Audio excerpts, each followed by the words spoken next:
alunos, olá alunas, sejam mais uma vez bem-vindos ao Se Liga na Educação. Eu sou a Débora, professora de Química, e hoje nós vamos iniciar um novo conteúdo que chama cinética, ou seja, nós vamos trabalhar agora sobre as velocidades, ou seja, a rapidez que uma reação ocorre e o como isso é importante. É válido lembrar que nós trabalhamos na aula do Enem, as semanas 1 e 2 do PET volume 4, aqueles cálculos de energia de ligação, de termoquímica e a lei de Hess. Então, foram trabalhados na aula da semana anterior, na aula do Enem. Então, se você ainda não viu e está com dificuldade para fazer as questões, assista essa aula, porque eu tenho certeza que vai facilitar, ok? Então, como os objetivos da aula de hoje, nós temos reconhecer a variação da velocidade das transformações químicas e reconhecer que as transformações químicas podem acontecer em diversas escalas de tempo. O que isso quer dizer? Quer dizer que as reações químicas acontecem com variação de tempo, elas nem sempre acontecem com o mesmo tempo e eu vou trazer aqui alguns exemplos para vocês. Vamos trabalhar com a terceira semana do Enem. Desculpa, com a terceira semana do PET volume 4. Então, vamos lá. Cinética. A definição de cinética é: cinética química é a área do estudo da química que investiga a rapidez das reações químicas e os mecanismos por meio dos quais elas se processam. Vocês com certeza já viram energia cinética no conceito físico, ou seja, aquela energia de um objeto em movimento. Como as partículas estão sempre em movimento, você pode fazer essa associação. Mas aqui nós vamos trabalhar nesse conceito de cinética a rapidez de uma reação, ok? Então, horas eu vou falar rapidez, horas eu vou falar velocidade, tá bom? Então, é justamente isso. É comum a gente utilizar velocidade de reação ou rapidez. Então, a gente, como professores, a gente fica migrando. Tem professores que gostam do termo rapidez, tem professores que preferem o termo velocidade. Bom, os exemplos que eu trouxe para vocês, o primeiro é do airbag. Mas o que é o airbag, para quem não sabe? É aquela bolsa inflável que sai do volante ou do painel do carro para proteger, né, o motorista ou ali o copiloto, que fica ali na frente de quando tem uma batida para ele não bater a cabeça ali no painel. Então, esse airbag ele infla, né, para impedir que a pessoa bata a cabeça no painel ou no para-brisa. Mas essa reação, gente, ela tem que ser rápida. Imagina, ela tem que acontecer em frações de segundo ali, porque o carro bate ou sofre alguma lesão e esse tem que mandar um sinal. Então, a reação química que vai promover o gás, que vai inflar aquela bolsa, tem que ser muito rápido. Não pode ser lento, não pode levar horas, senão não vai adiantar nada, não é isso mesmo? Então, olha só, nessa figura aqui esquemática, eu tenho justamente isso.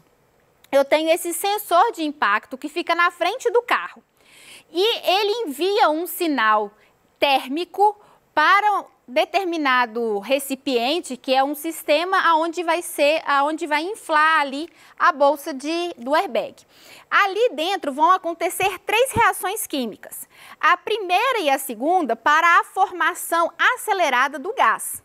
E a terceira, bom, se infla de uma vez, também você pode sofrer um dano. Então, tem que ter uma velocidade correta ali também, porque senão e não pode ser muito rígido essa bolsa. Senão é a mesma coisa, você está batendo no painel.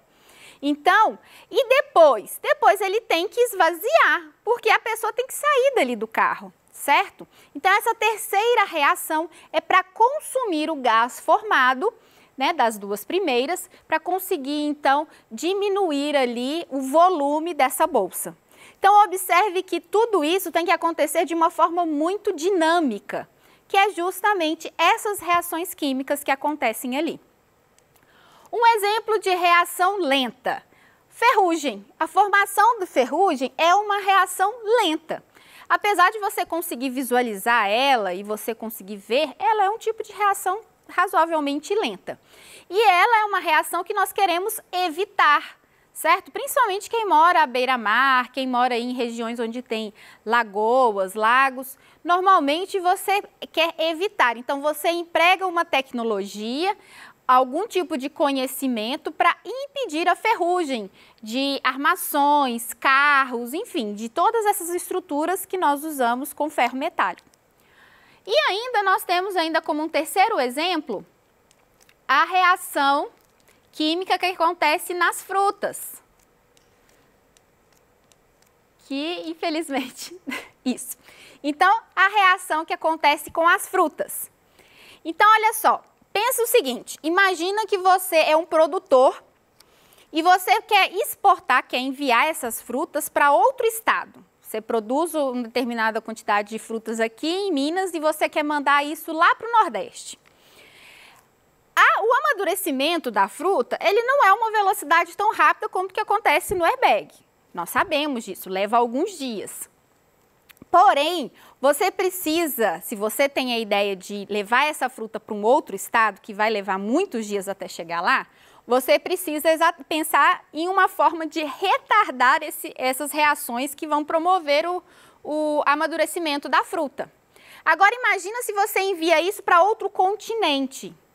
Então, observe como é importante a gente entender a velocidade, a rapidez de uma reação, para que a gente consiga ou impedi-la, como é o caso da ferrugem, ou retardar, como é o caso das frutas. Então, porque, além de você exportar essas frutas, você precisa ter tempo de prateleira, ou seja, essa fruta precisa ficar um tempo bonita, exposta, para você, consumidor, ir lá e comprar. Então, na verdade, eu preciso retardar bem o tempo de amadurecimento dessas frutas. E é o que acontece, existem diversas formas de você fazer isso, ok? De você manipular esse tempo das reações.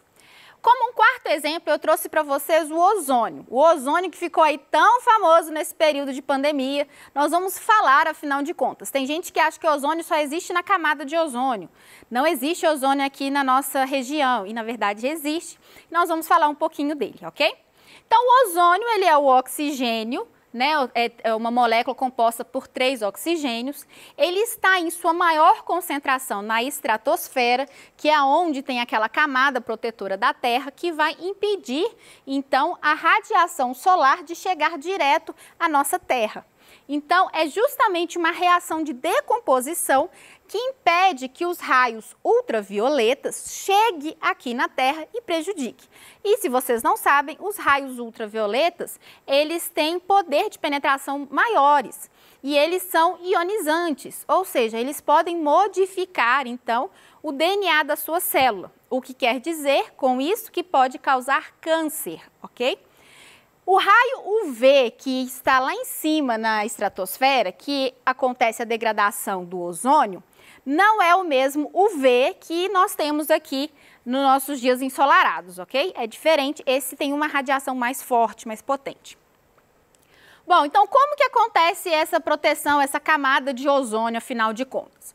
Então, nesse desenho vocês veem a radiação do Sol chegando, ele atinge então uma molécula de ozônio, o que faz então a quebra dessa molécula, formando o gás oxigênio e um radicalar oxigênio, ou seja, um oxigênio sozinho, ok? Como o oxigênio sozinho é muito instável, ele logo procura uma outra molécula de oxigênio para se ligar, formando então o ozônio. E essa radiação UV volta a ser expelida de volta para o espaço, de volta para a região da estratosfera, impedindo que essa radiação chegue aqui na nossa região, ok? Mas o ozônio também pode estar na troposfera, que é onde nós vivemos. Então, na troposfera, o ozônio, ele foi, lá mais ou menos na metade do século XIX, ele foi usado como uma forma de eliminar germes e terapias com ozônio aqui na troposfera, ou seja, aqui na nossa região. Principalmente como germicida. Por quê? Por exemplo, na Primeira Guerra Mundial, o tratamento com ozônio era muito famoso nas feridas dos soldados para impedir que houvesse gangrenas e assim amputações. Então, ficou muito famoso esse tipo de terapia, ok? O grande problema do ozônio, que eles foram descobrir depois, é que a exposição deve ser controlada. Por quê? O ozônio ele pode causar graves problemas no nosso sistema respiratório. Então, esses problemas é que limitou a forma do uso do ozônio. E aí nós chegamos, então, a ozônio e o Covid, né? Então, nós vamos falar um pouquinho sobre isso. Então, ficou muito famoso a questão, duas questões muito importantes ali com o ozônio. Um foi o túnel de ozônio que foi criado e o segundo é sobre a ozonioterapia. Então, o que é esse túnel de ozônio? Eles criaram como se fosse um corredor, né, com um equipamento que pudesse isolar ali a pessoa que passasse, era aplicada uma concentração ali de ozônio e a pessoa passaria por ali. Então, teoricamente, o que esse túnel faria? Ele iria tirar todo tipo de germes e, inclusive, os vírus que estejam na nossa roupa, cabelo, braço, pele, e você passaria por ali e aí você ia estar completamente isento de ter o vírus Covid em você. E o outro seria a ozonioterapia, que é a injeção do ozônio em pequenas concentrações dentro do nosso organismo no intuito de matar, então, ali o vírus Covid-19. Então, vamos às informações cientificamente corretas. Não existe nenhum estudo clínico ou um estudo científico que comprove a eficácia do ozônio em nenhuma das duas situações. Primeiro, na situação onde você fica exposto, por exemplo, no túnel, essas concentrações têm que ser muito baixas. E se elas forem baixas demais, elas não conseguem eliminar os germes e, consequentemente, não eliminaria o Covid. Se você aumenta a concentração do ozônio nesse túnel e uma pessoa passa por ela pode ter problemas de irritação da mucosa, ela pode ter asma, pode provocar bronquite, edema pulmonar, que é quando nós temos aquela inflamação nos pulmões, infarto do miocárdio, nós podemos ter até morte.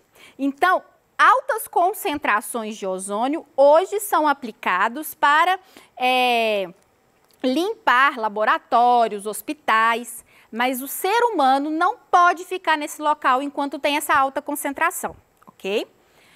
Quanto à ozonioterapia, gente, não existe ainda um estudo que comprove que a ozonioterapia é capaz de eliminar o vírus SARS-CoV-2.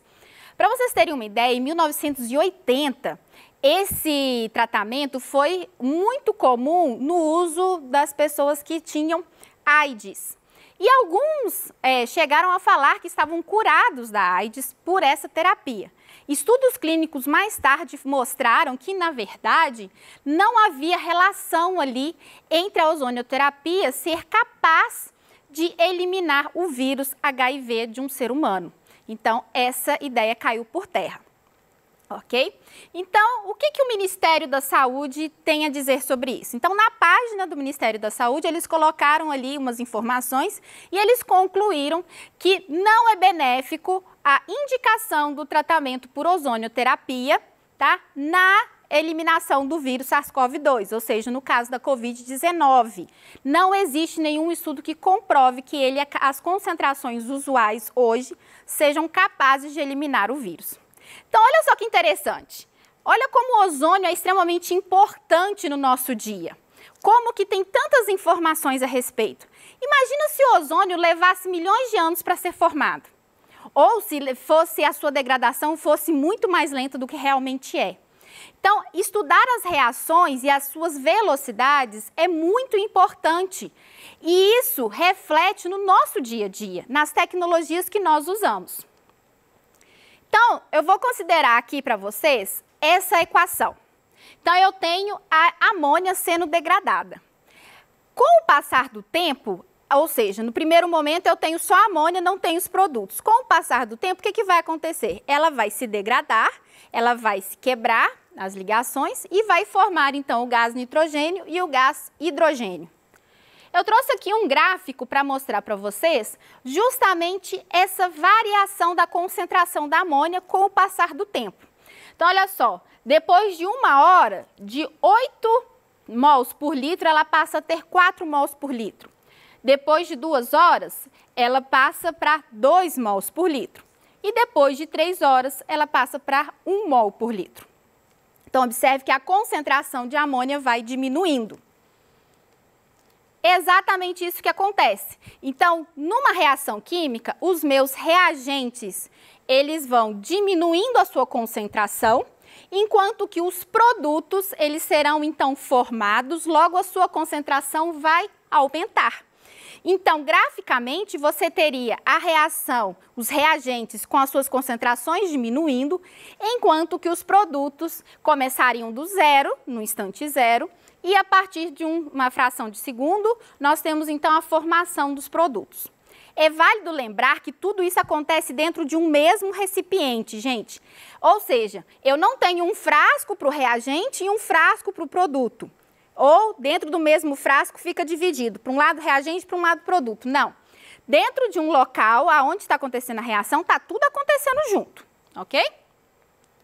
Bom, e com isso nós chegamos então ao cálculo da velocidade média, aonde nós podemos calcular através da fórmula da variação da quantidade de uma substância pelo seu intervalo de tempo.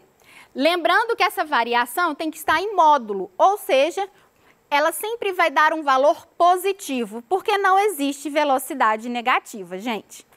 Então, quais são as unidades de medida que nós temos?